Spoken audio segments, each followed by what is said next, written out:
नमस्कार मित्रों, आप सभी को हरतालिका तीज की शुभकामनाएं। हरतालिका तीज हर साल भाद्र मास के शुक्ल पक्ष की तृतीय तिथि को मनाई जाती है और इस दिन महिलाएं अपने पति की दीर्घ आयु के लिए व्रत रखती है। हरतालिका तीज का आरंभ 17 सितंबर 2023 को सुबह 11:08 पर होगा। इसका समापन अगले दिन दोपहर करीब 12:40 पर होगा। उदया तिथि की मान्यता के अनुसार यह व्रत 18 सितंबर 2023 को रखा जाएगा। हरतालिका शब्द दो शब्द से मिलकर बना है। हर का अर्थात है हरण करना और तालिका का अर्थ है सखी। पार्वती जी की सखी उन्हें पिता के घर से हरण करके जंगल में ले गई थी। हरतालिका तीज का व्रत हिंदू धर्म में सबसे बड़ा व्रत माना जाता है। यह तीज का त्योहार भादों की शुक्ल तीज को मनाया जाता है। खास तौर पर महिलाओं द्वारा यह त्योहार मनाया जाता है। कम उम्र की लड़कियों के लिए भी यह हरतालिका व्रत श्रेष्ठ समझा गया है।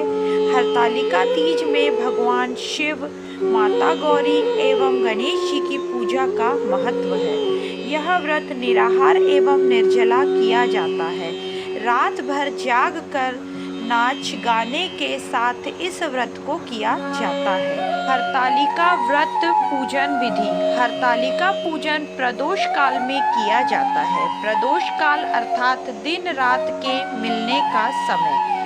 हरतालिका पूजन के लिए शिव, पार्वती एवं गणेश जी की प्रतिमा बालू, रेत अथवा काली मिट्टी से हाथों से बनाई जाती है।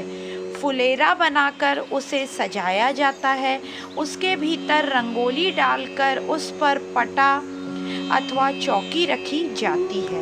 चौकी पर एक सातिया बनाकर उस पर थाल रखते हैं। उस थाल पर केले के पत्ते को रखते हैं। तीनों प्रतिमा को केले के पत्ते पर आसीन किया जाता है।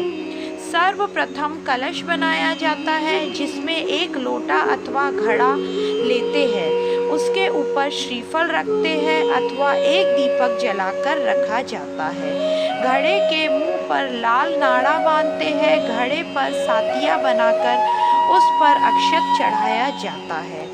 कलश का पूजन किया जाता है। सबसे पहले जल चढ़ाते हैं, नाड़ा बांधते हैं, कुमकुम हल्दी चावल चढ़ाते हैं, फिर पुष्प चढ़ाते हैं। उसके बाद शिव जी की पूजा की जाती है। कलश के बाद गणेश जी की पूजा की जाती है। उसके बाद माता गौरी जी की पूजा की जाती है और उन्हें संपूर्ण श्रृंगार चढ़ाया जाता है। इसके बाद हरतालिका तीज की कथा पढ़ी जाती है।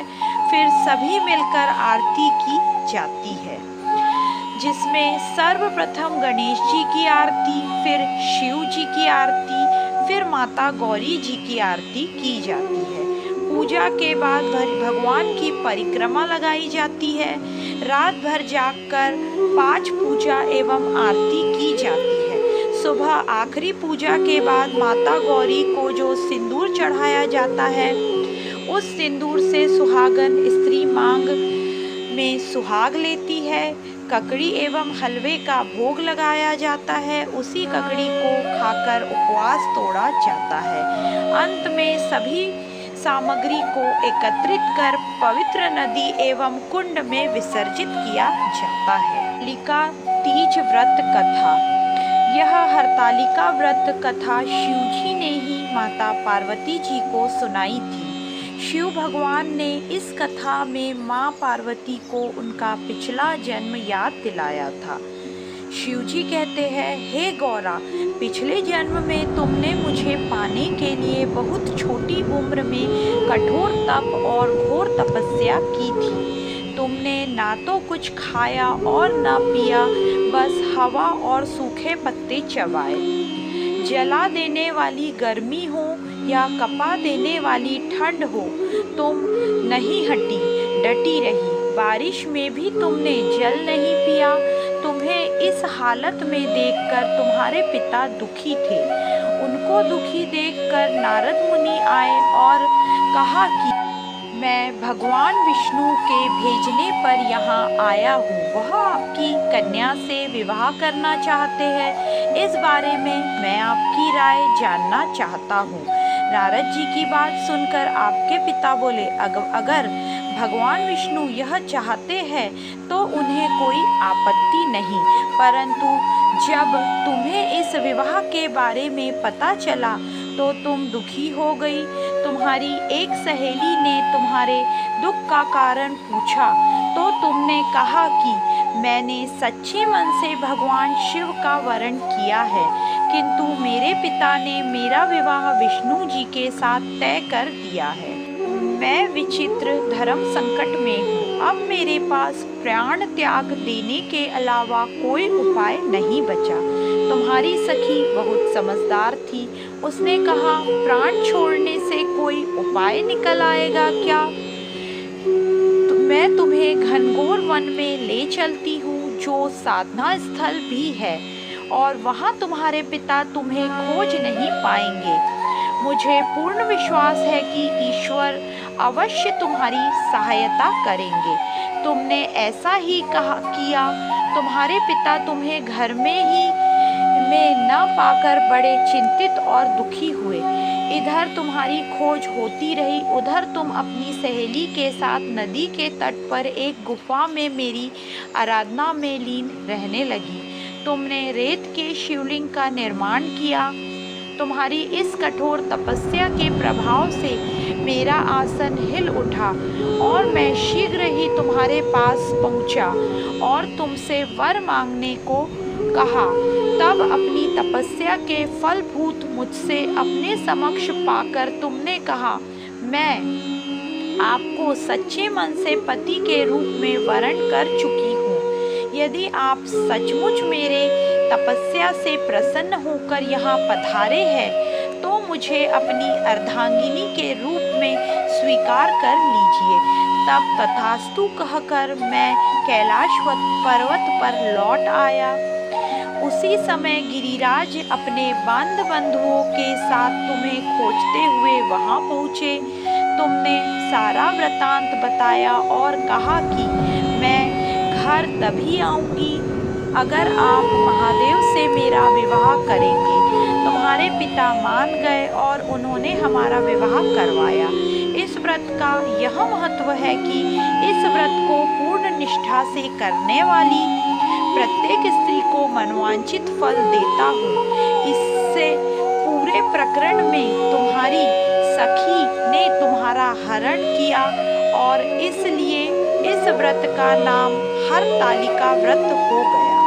इस व्रत से जुड़ी एक मान्यता यह भी है कि इस व्रत को करने वाली स्त्रियां पार्वती जी के समान ही सुखपूर्वक प्रतिरमण करके शिवलोक को जाती है। तीज व्रत के नियम। हरतालिका तीज व्रत निर्जला किया जाता है, अर्थात पूरा दिन रात अगले सूर्य उदय तक जल ग्रहण नहीं किया जाता। हरतालिका व्रत कंवारी कन्या सौभाग्यवती महिलाएं द्वारा किया जाता है। इसे विधवा महिलाएं भी कर सकती है। हरतालिका व्रत का नियम है कि इसे एक बार प्रारंभ करने के बाद छोड़ा नहीं जा सकता। इसे प्रतिवर्ष पूरे नियमों के साथ किया जाता है। हरतालिका व्रत के दिन रत जगा किया जाता है। पूरे रात महिलाएं एकत्र होकर नाच गाना एवं भजन करती है। नए वस्त्र पहनकर पूरा श्रृंगार करती है। व्रत की पूजा जिस घर में भी होती है वहाँ इस पूजा को खंडन नहीं किया जा सकता, अर्थात इसे एक परंपरा के रूप में प्रतिवर्ष किया जाता है। सामान्यतः महिलाएं हर हरतालिका पूजन मंदिर में करती है। हरतालिका के व्रत से जुड़ी कई मान्यता है, जिसमें इस व्रत के दौरान जो सोती है वो अगले जन्म में अजगर बनती है, जो दूध पीती है वो सर्पिनी बनती है, जो व्रत नहीं करती वो विधवा बनती है, जो शक्कर खाती है वह मक्खी बनती है, जो मांस खाती है वह शेरनी बनती है, जो जल पीती है वो मछली बनती है और जो अन्न खाती है वो सुअरी बनती है। जो फल खाती है वो बकरी बनती है